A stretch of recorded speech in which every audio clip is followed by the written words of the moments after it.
welcome everyone to this week's Spiritual Reflections. And we're following on from last week. We have two of our respected guests, and we have Ertan Karpazlı and Mustafa Kureyşi, both of them co-founders of Cezire Derneği.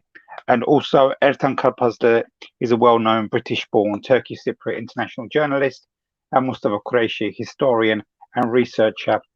And thanks for being on the show, guys. Thanks for having us. And sorry we're running a little bit late, just 10 minutes, but that's Turkish and Cypriot standards, so I think everyone's used to that. We're actually doing better than some of the channels. I can say that. Some of the channels like 1 hour late from... Anyway, let's not even go there. Early, actually. As is great.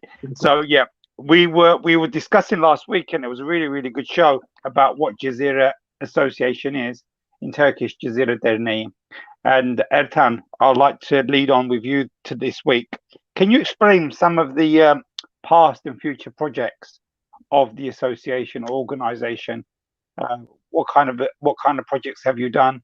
What do we plan for the future? What do we have to look forward to the future? Can you explain a few of those, please? Well, Cezire Derneği or Cezire Association has been operating on many different levels and many different platforms for over 10 years now, actually. And some of our events or activities, rather, are actually very simple. It's just running social media. And that's the simplest one I can think of right now. So we're active on different platforms. We're active on Facebook, on Twitter, on YouTube, on Instagram. Which, when you compare us to other Turkish Cypriot associations in the UK, we're actually strides ahead of the rest of them regarding that, because I think mainly because there's a generational difference as well.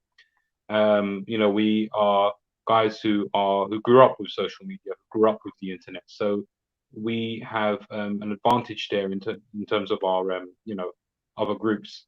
We have an advantage in terms of how to utilize these platforms. And I myself, obviously, having a background in digital journalism, I've got professional experience in this as well.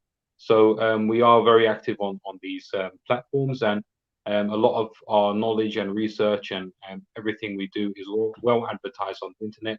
We're reaching young audiences that the other associations struggle to reach. We're engaging with them.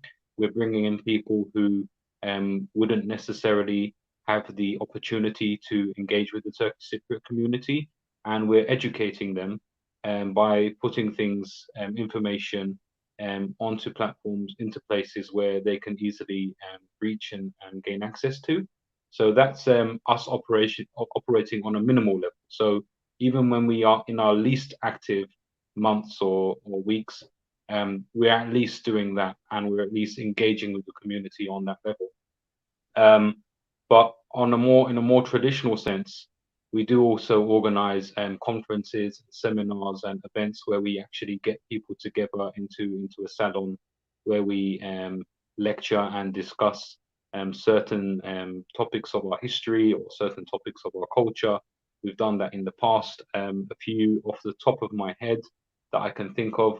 We discussed, for example, I think it was 2015, the Turkish Cypriots who actually participated in the Turkish War of Independence in the 1920s, which is a topic which is rarely discussed.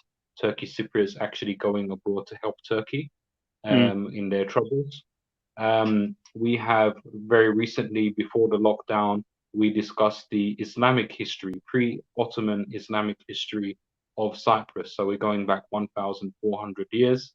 Again, a part of our history as the Muslims of Cyprus that is rarely discussed in an academic way. So we have those academic events for people who engage a lot more with the more intellectual side of things. Also, what makes us different to other associations as well is that we network and we operate across borders. We're not just a British Turkish Cypriot organization. We're not just a Turkish Cypriot organization based in Cyprus. We've had events in Britain, we've had events in Cyprus, north and south, I might add. We've had events in Turkey, we've had events in the Balkans. We've organized trips, we've met with prominent members of our community and members of other communities who can benefit our cause.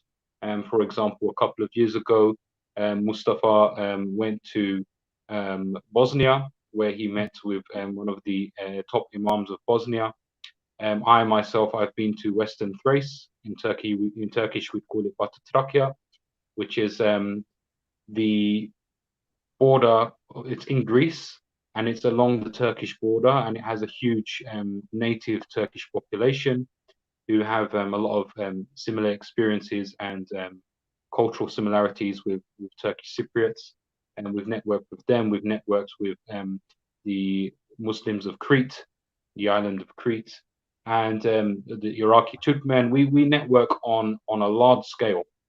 So we don't do lobbying per se, like many of the other Turkish Cypriot organizations. We don't lobby for the TRNC for the recognition of North Cyprus.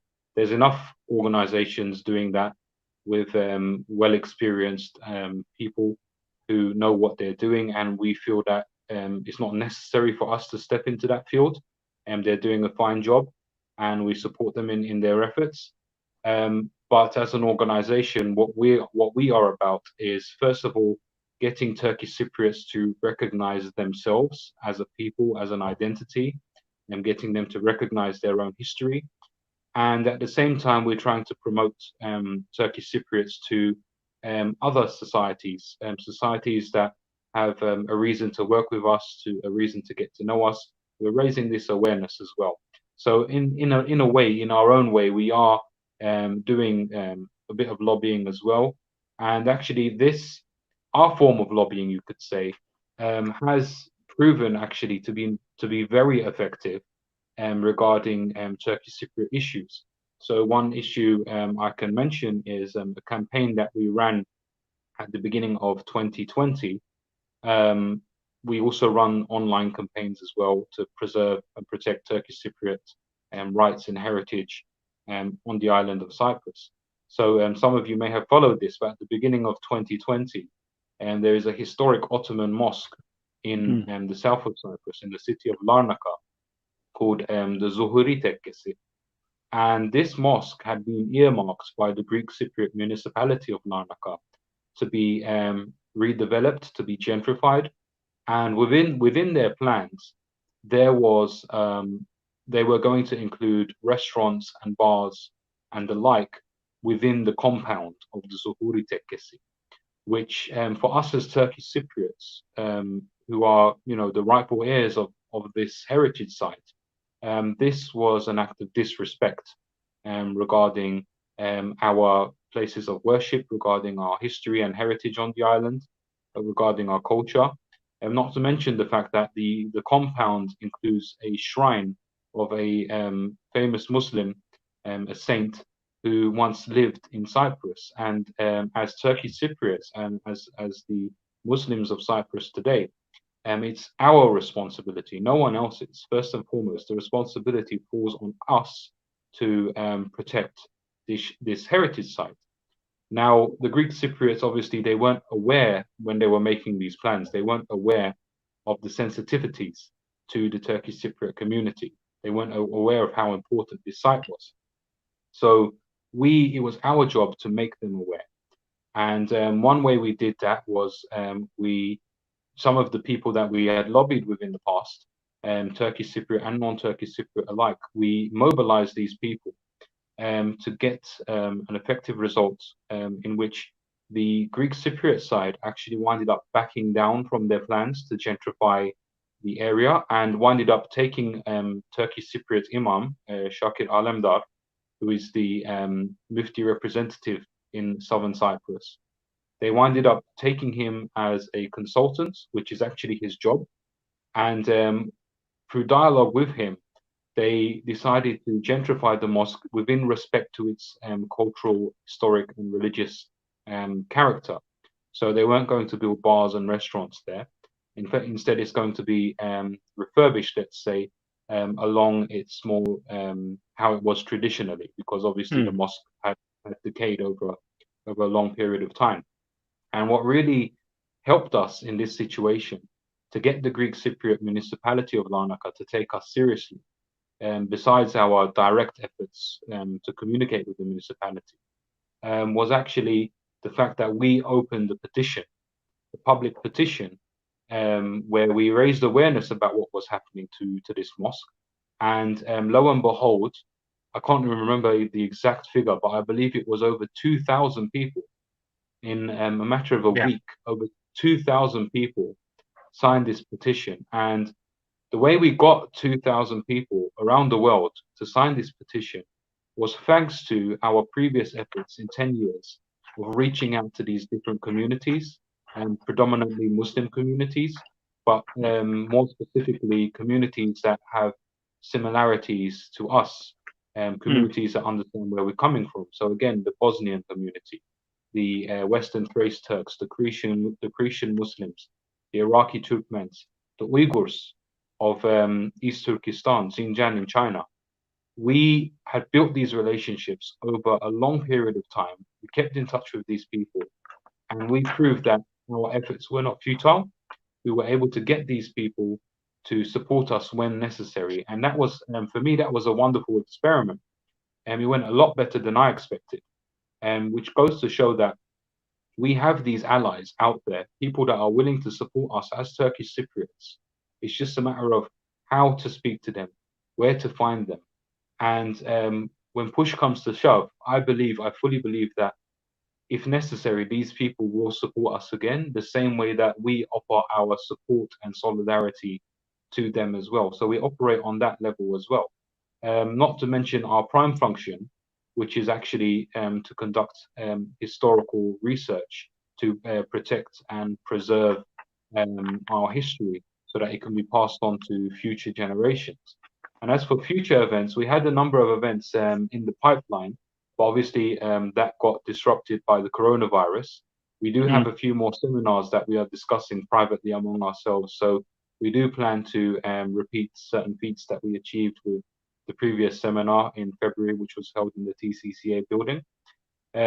But we are continuing, albeit at a minimal effort right now, minimal level.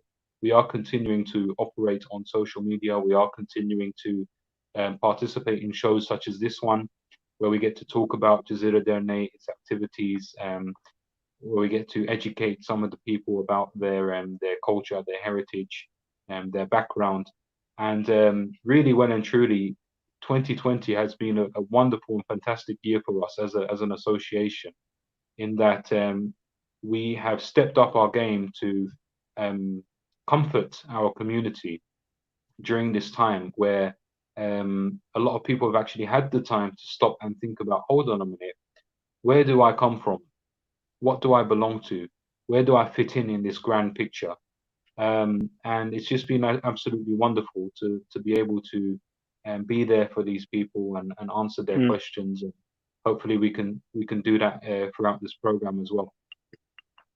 Thank you so much, Ertan. Ertan, I'm going to come back with you, so do stay there. And thanks for giving us that insight.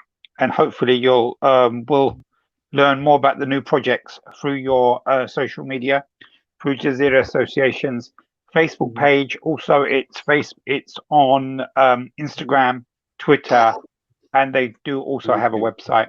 Can I just add, sorry, that for those of you who have not been fortunate enough to attend our previous seminars and interviews that we've conducted about Turkish Cypriot history in the past, we have recorded a lot of our events on camcorder, and we've uploaded them onto YouTube.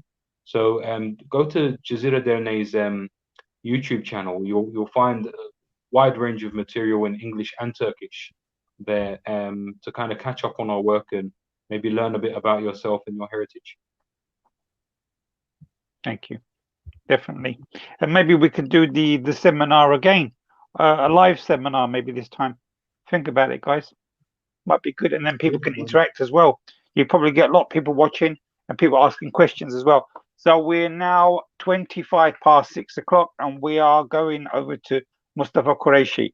Mustafa, last week you was giving us lots and lots of information about Cezire Association, and one of the questions that we didn't have time to ask was, how do you research? Turkish Cypriot history? It's something that I do with a lot of passion, and it has taken me many years, but it's something I love to do. However, I'm meticulous in that I want to get primary sources, and I don't want a one-sided view either. As was made clear in the previous show, my speciality is in the Muslim heritage of Cyprus and that of Turkish Cypriots. And I gave the example of how modern historians within our community are heavily reliant on secondary sources by foreign historians, predominantly those in the Occident, in the English-speaking world.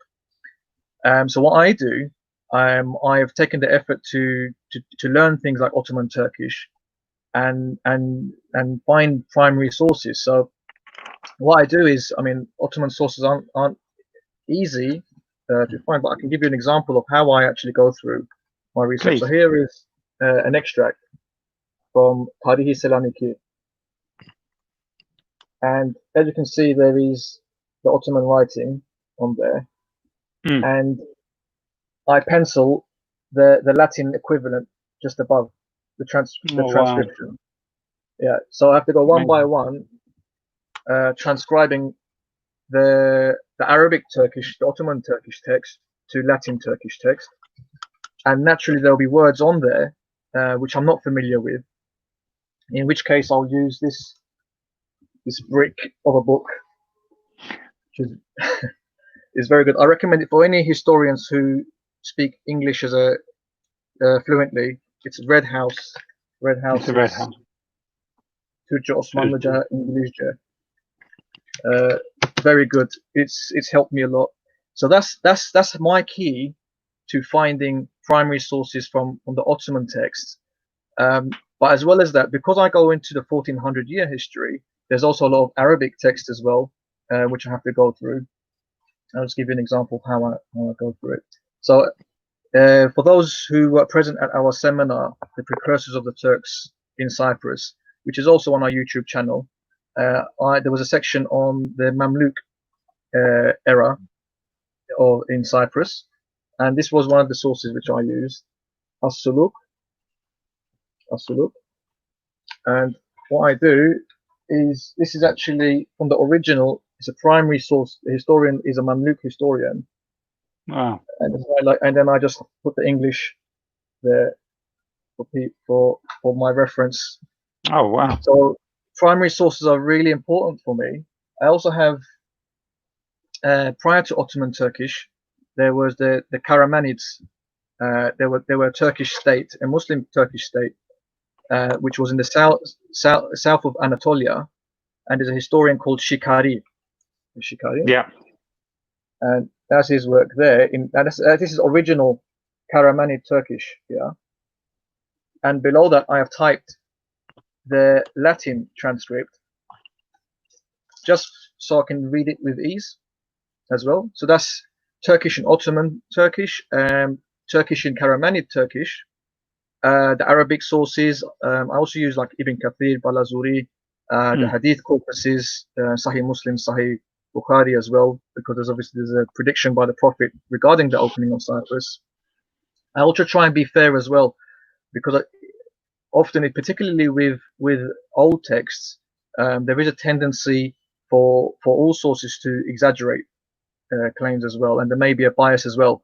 So in order for me to try and keep a balance there, I try and go with the other side as well. So here we have an example, Makairas, his work in his Chronigon, his chronicle, and it has both English and Greek on there as well. Oh wow. So where you can see, often you can tell where the bias is, but an easy way to tell if something is true is if both sides are saying the same thing, then you're pretty much certain that it's going to be true. I also use modern Turkish scripts as well, from the eras, like newspapers from the relevant eras as well. I do use some secondary sources as well, because they often will be able to find new sources be able to. It will be interesting to find the opinions and how they process the information as well. So in this last seminar that I gave, I said that Cyprus became a vassal state of the Mamluks, and I gave the primary source there. And we have David Nicole here in his Mamluk Asgari. Very easily, you can see a map here in which Cyprus is shown as a vassal state of the Mamluks. And it also says on there, what I said on there, where it says that the Mamluks' official name was Dawla Turkiye, the state of Turkey, or Türkiye Devleti. So where primary sources are matching with secondary sources, where both sides of like rival sources, if we may put it in that way, are saying the same thing, then we can be pretty certain that this is it's a fact. For those who'd like to find these sources, a great place if you're living in the UK, the British Library and the British Archives, excellent sources, and there's also lots of confidential material from the British Empire, which is now accessible for us as well. And for those who are in Cyprus, the Karinya Archives, again, excellent source. You will need to have a certain degree of Ottoman Turkish to be able to read the stuff there, but it's just an excellent experience. Thank you. So the next question actually leads from the research. What are the true origins of the Turkish Cypriots? And the reason I asked you this, because you can pick up a Turkish Cypriot manuscript, let's say a Turkish Cypriot writer, and we hear about these places in Konya, Alanya, places in Anatolia where Turks in 1571 arrived from. But when we look at the mass on the ground in Cyprus, there's no mention about black people. There's no mention about people that look a bit European, the very Balkan or Romelian, the Arabs. So what is the true origins of the Turkish Cypriots, and how do we research that? Okay, so the bulk of the Turkish Cypriots, the Kıbrıs Müslümanları, came in 1571. However, as a side note, we do know that prior to that date, there were Muslims in Cyprus who were taken forcibly to be made slaves in Cyprus, and they include Arabs as well as Turkish people. Some were forced to be baptized as well. However, the bulk of our ancestors, if we go from the Greek Cypriot source, the religious personality and historian Kyprianos, he reports that there was 20,000 Turks who remained from the Turkish army as settlers, and they created a garrison there, and then they were made as settlers. So there's 20,000 of them there. From there was many single individuals there as well who required to get married. So they had Muslims from Anatolia, girls that were sent to get married with these individuals.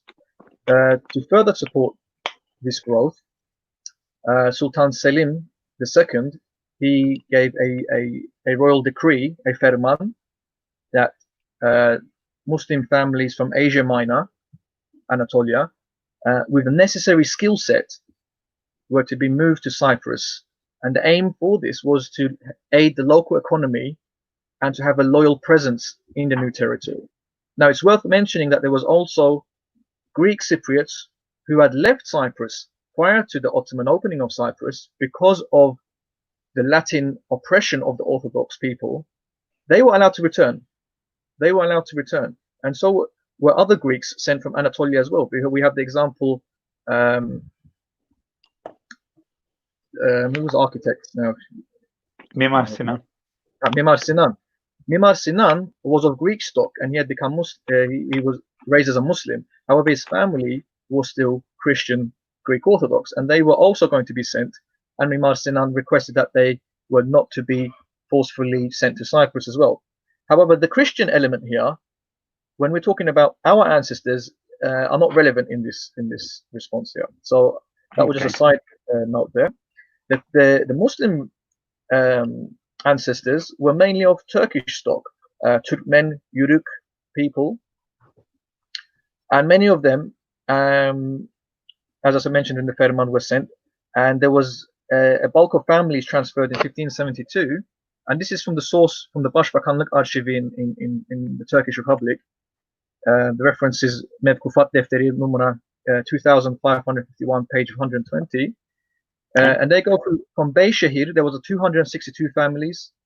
From Aksaray, 225. Seydişehir, 202. Develihisar, 197.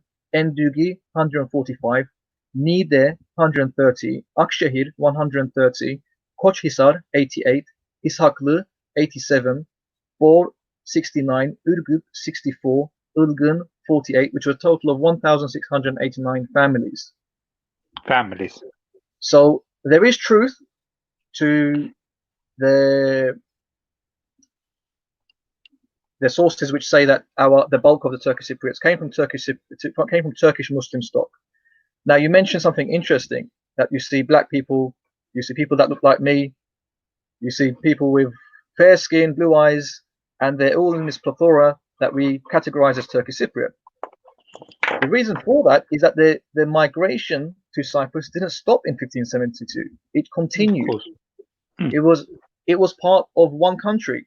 So it's very normal that we have many Arabs that came to Cyprus. And our dialect, and Ertan actually mentioned this in one of the talks, that our grammar and many words that we have incorporated, and foods as well, such as molahia, have actually derived from the Arabs. This is not surprising, because Egypt, Lebanon, Palestine, and Cyprus were all the same country. It was all part of the Sublime Ottoman state. So it's no wonder that we have that. Regarding the black people, some were free blacks. So some of them came as a result of being part of the Ottoman, being citizens of the Ottoman state. And there were others that came as slaves as well, and they were Muslim, and they were owned by other Muslims as well.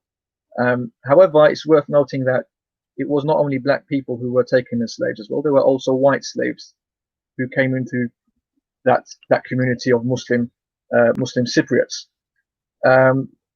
Some conversions did occur, however, it was not as common as other places. For example, in Anatolia. I'm gonna come to that, Mustafa. Sure. Okay. So don't spoil the show.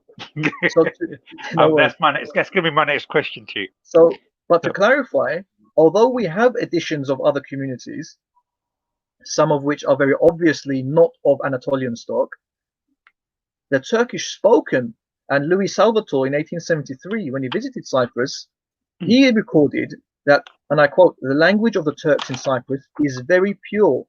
They say it is the best after that spoken in Constantinople." Yeah.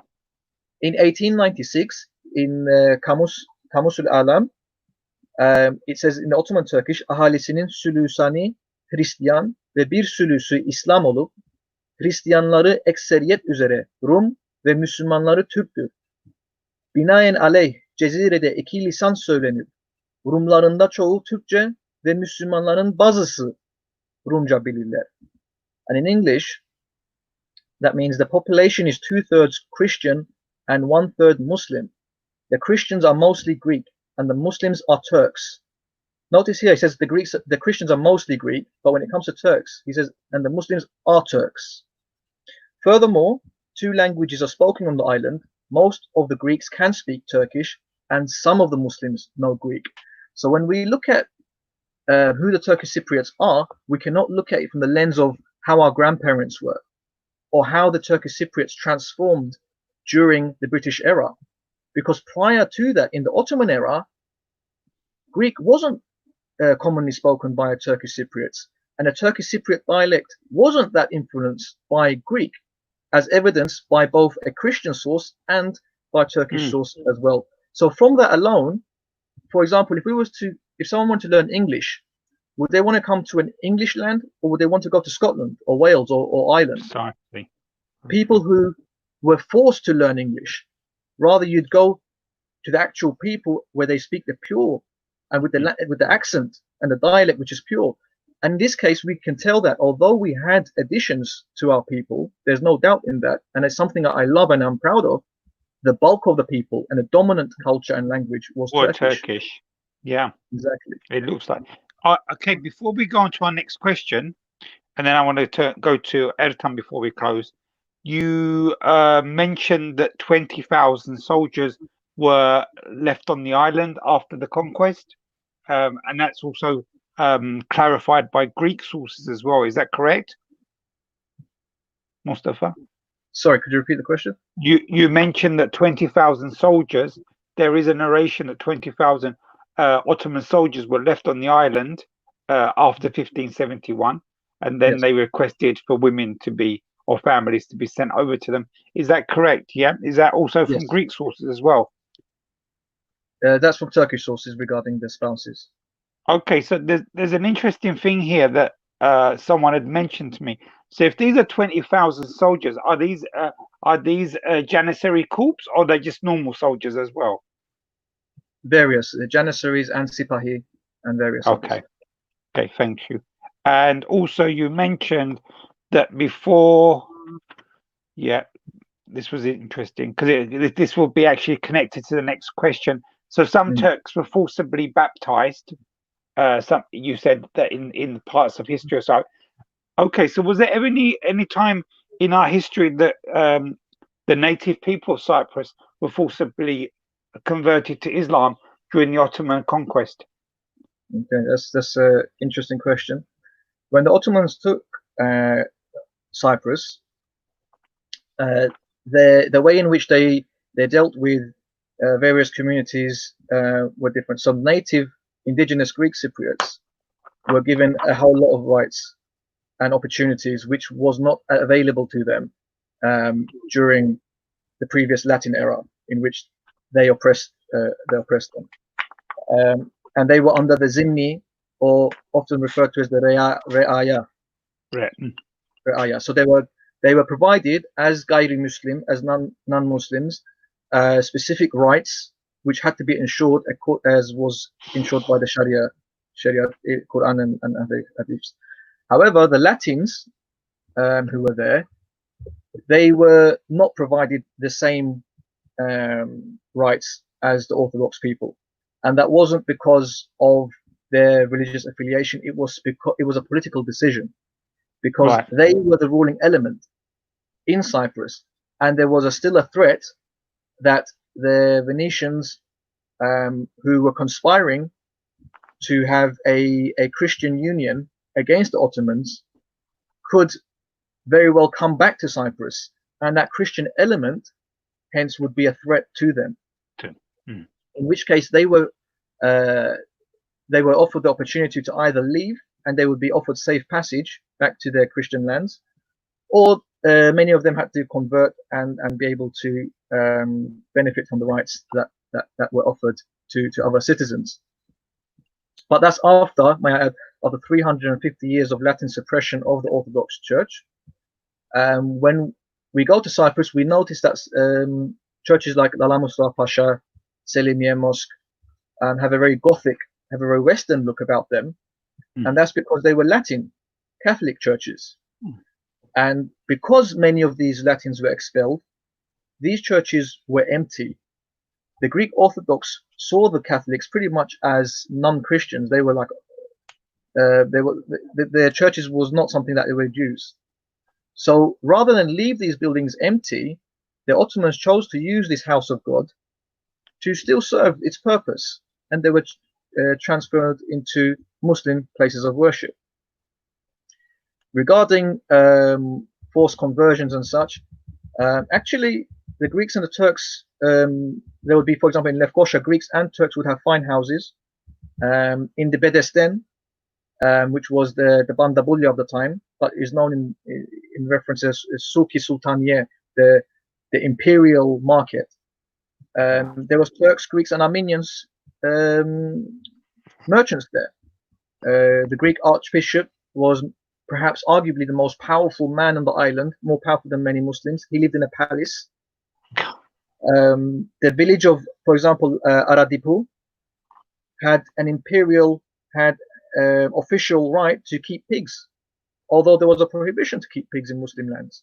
But this was allowed to them because they were Gayri Muslim.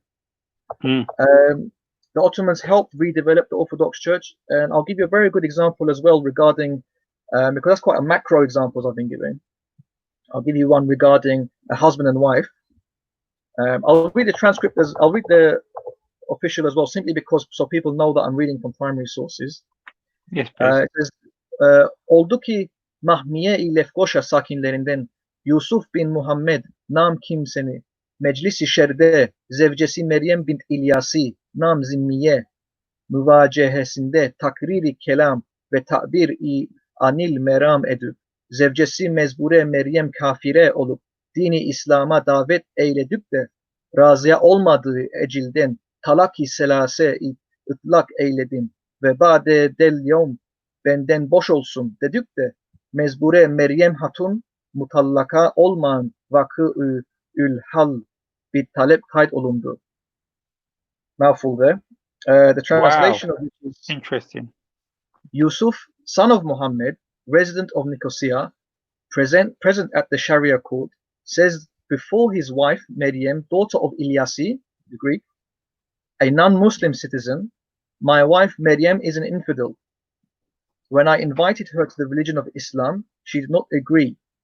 So for divorce, I repudiated her 3 times and I am divorced. Meryem is a divorcee. The reality of the situation has, by request, been registered.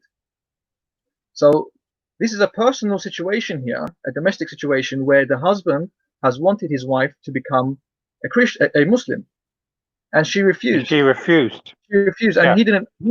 Although in Islam and in the Ottoman Empire, you could take a Christian wife, but in this occasion, the lady actually refused. She had the right to refuse, and because the husband wasn't happy, they divorced. So this says 2 things. One is that the Christians were not forced to become Christian, and the second is that there's divorce. This seems like a very liberal and modern idea for people in the West. But in the Ottoman Empire, we see that it was fine. Herschel in 1617, a Western historian, he mentions that conversion was limited. In fact, he says that, and I quote, very many of them wish to turn Turk, but many are rejected. So there was people actually trying to register as Muslims and they weren't there. Mariti, another source, says that the Turks have a mullah and the Greeks have an archbishop and 3 bishops. The Maronites have an archbishop. The Latins have 2 curates, one of the French, another for the Italian colony, everyone being free to allow his religion. Yeah, amazing. So, we've got about 10... Sorry, I'll just finish off with Kyprianos. Sorry, I'm taking time, but I just want to really emphasize it's good because it's really because the next question is going to be relevant to this as well. Kyprianos, in his Historia, in his chronological history of Cyprus, which was printed in 1788. Now, Kyprianos was a Greek Cypriot who didn't like the Ottomans, but even he was compelled to admit that the Greeks preferred to be subject to the Ottomans rather than the Latins. Yeah, of course. And just finally there, because there was a point that was mentioned before, and it's a shame that people have a misunderstanding here. They say that people would want to convert because they had to pay the jizya tax. Now, the Muslims, however, had to go on military service and would go on wars across the Ottoman lands. The Christians were not subject, we did not have to go on this. They were not allowed to go on military service. They were fine. They were free. And the Muslims had a tax which the Christians didn't pay. Zakat, 2.5% of your annual wealth must go to charity. So it's not fair when we say this. And also the jizya is only for healthy working men. Women did not pay jizya, children did not pay, and the elderly did not pay either. So I just wanted to finish with that point. I think it would help to also just the public to know that most of the time, the tax on the non-Muslim population was collected by the Orthodox Church as well. So it was quite a good income for the church So that's why in Cyprus you see lots of churches as well, because they actually use this money. And in the early 18th century, you see this kind of building of so many churches around the island as well, new churches during the years of the Tanzimat, from this money, from this source that they've been collecting. So the archbishops became quite wealthy. In a couple of minutes, can you tell us what does the term Lino Bambagi mean? Yeah, okay. In a couple of minutes. Wow. Lino Bambaki literally translates to linen cotton. It's if we recall, I mentioned that there was this whole Turkish Cypriots came from Alevi, Gazılbaşı, this kind of politically motivated movements. Prior to that movement, there was the Lino Bambaki movement, which was in around 2011. And people were going by early British sources. And the reason that some of the British sources, basically they were saying that there were crypto communities, crypto Christians who were outwardly pretending to be Muslim, but however they were actually Muslim, however they were actually Christian. And some of the examples they gave, like they gave village of Galeburnu, Luricina, because they were saying that because they're Greek-speaking villages, that's an indication somehow that they're Latin Christians. But we have our London researcher Ismail Veli, who's put a book together, and he's a great website, www.familiesofluricina.moonfruit.com, and he has primary Ottoman sources which have traced the family tree of the Luricina people to Ottoman Sipahi soldiers. Wow. Galeburnu, as you know, Hocam, you're from Galeburnu yourself. Yeah. You can tell from the family names, like it's like a tribe name that you have there. Yeah. You have the Gavaz, which is a big family. Yeah. Gavaz is a name of Ottoman armed guards.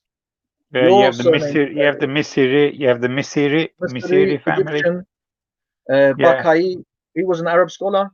The Ghaffuri family, the Ghaffurlar, which is Arabic name again. It's Arabic. Ghaffur is one of Allah's names, in fact. Gara Abdullah, Gara Hassanlar. Yeah. So. Exactly. Babaliki, he was a Turkish hero. If he was actually Christian, why would he fight in defense of the Ottoman Empire? Another one is Bodamya, that they claim was a crypto village. But from Bodamya, we have Necmi Bodamyalızade, who is one of the earliest to translate large parts of the Quran into English. Wow. So if he was Christian, why would he go to such efforts in the service of Islam? However, even this, like, the reason that they were coming up with, one was that some of the religious monuments that we have in Cyprus were shared by Christians and Muslims. So one example is Apostolos Andreas. Now, Apostolos Andreas obviously is dedicated to the Saint Andrew for the Christians, and the Muslims would visit as well. However, the Muslims were not visiting for Saint Andrew. The Muslims were going there believing that it's the maqam of the famous Egyptian saint Ahmed al-Badawi. Yeah. And he has the seal of Suleiman there.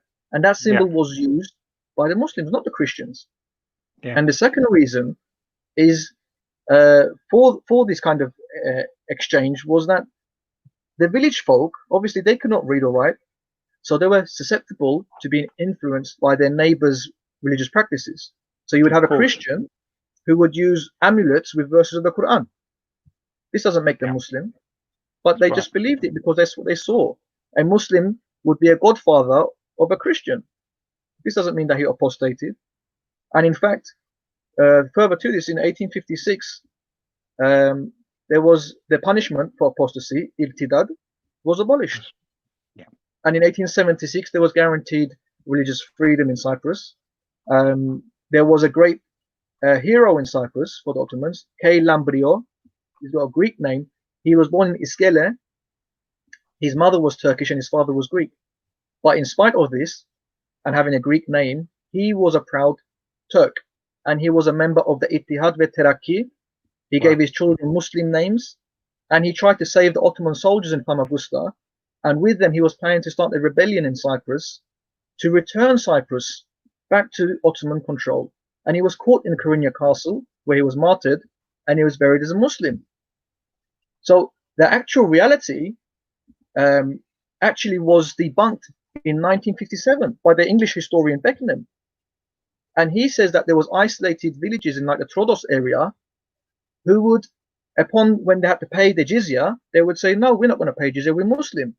And when it was time for military service, they would claim to be Christian. That's the reality of the Lino Bambaki. Oh, well.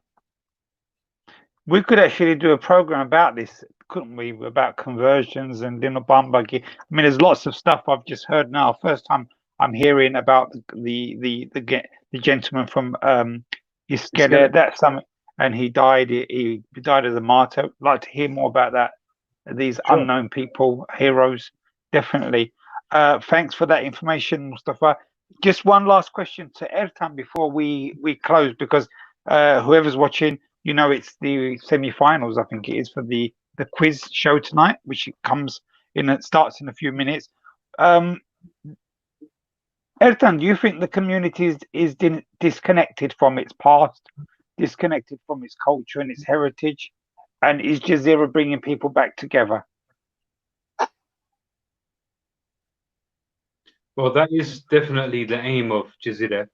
And I am going to answer with one word to that question. Yes, we are getting disconnected, but I don't mean that in an accusational way.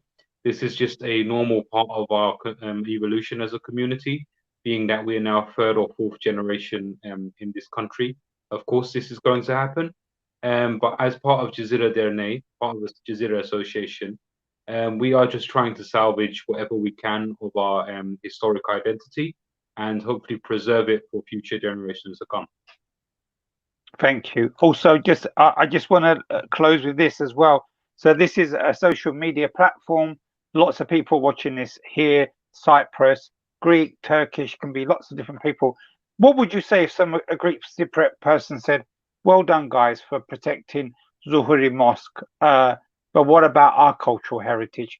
What are you guys going to do about our cultural heritage? What would you say about that? Just in case someone's watching this program. Yeah. Well, believe it or not, we have actually had Greek Cypriots say, well done for protecting your heritage. They have said that, and we've been very grateful for their support. And actually, I haven't come across any Greek Cypriots, coming to me at least, saying, but what about our churches? Surprisingly, the ones who have actually come out and said that to me has been Turkish Cypriots, saying, oh, but what about the Greek Cypriot churches? And what we usually say to them is that, look, what's happened to religious heritage in Cyprus in general, whether it's Muslim, Christian, whatever, any destruction of religious or historical cultural heritage is a destruction of world heritage in general. And we don't advocate for the destruction of world heritage. But us as Turkish Cypriots and as Cezire Derneği, we are very limited in what we can do. And we unfortunately we don't have the power to defend every single place of worship in Cyprus. So what we are doing is we're starting first and foremost with our own places of worship and cultural heritage sites. And anyone else that wants to defend their own cultural heritage sites, they're more than welcome to. We're not against that at all. If they want advice, if they want support, we'll happily give that to them. But in terms of what we can actively do as Turkish Cypriots, we can only focus, unfortunately, right now on our own cultural heritage sites. Thank you, Ertan. Thank you, Mustafa. It was really good, and we look forward to lots of different seminars and events taking place by Cezire Association. Viewers, if you're watching for the first time, this is Cezire Association. They've got a Twitter account, they're on Facebook, and they also have a website. Please do join and learn about your cultural heritage. Thank you, Mustafa. Thank you, Ertan. And let's see who's going to win the quiz tonight after this show. And see you guys soon. Assalamu alaikum. Bye-bye.